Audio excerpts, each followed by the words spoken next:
Hello Mzansi, welcome to Ngozi Mzansi. If today is your first time visiting this channel, please do the right thing and click the subscribe button, and also don't forget to smash the like button. Mzansi usacakekile ngestory sabo constable labathathu labashiya emhlabeni that went missing from last week Thursday baze batholakala this week. So people are really wondering what really happened to the three constables. So amaphoyisa said ukuthi asitshela ukuthi i-car accident, but people are really not buying that story kokuthi car accident njani. Okay, if it's a car accident, why kutholakala ipampa yaphambili nangasemuva? Where's the rest of the car? Because if kuyi-accident, people believe ukuthi bekumele imoto itholakale, but the fact that imoto ayitholakali kuyabonakala ukuthi ngazuthi lana kunesandla semfene.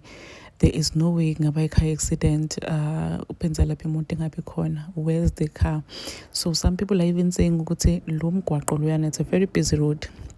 Bekumele ngabe kube khona someone lobonile if le accident yendeka or ngalesikhathi le accident yendeka, instead of just saying ukuthi bathi accident nje do. And another thing, maybe kungabe hlamba kabona umuntu, because lesikhathi laba believer ukuthi accident yendeka ngayo, it was around 2 a.m. so kusebusuku bantu balele, of course.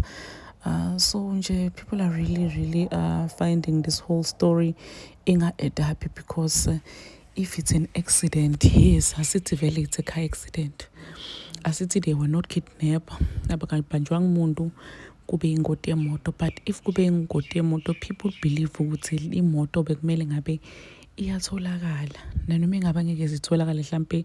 And another thing, people think ukuthi bekamele futhi batholakale separately emandini, bekumele batholakale phakathi emotweni, because you can't open imoto, you can't open isivalo semoto isemandini, iyosinza ngale ndlela. So people are really saying ukuthi le story lesi njena, it doesn't add up, kubonakala nje kusandla semfene. Please do comment what you think down on the comment section. Don't forget to hit the notification bell so that you can be notified whenever I upload a new video. Sho ukuthi wena uqabangani ngale story saba constables. Goodbye.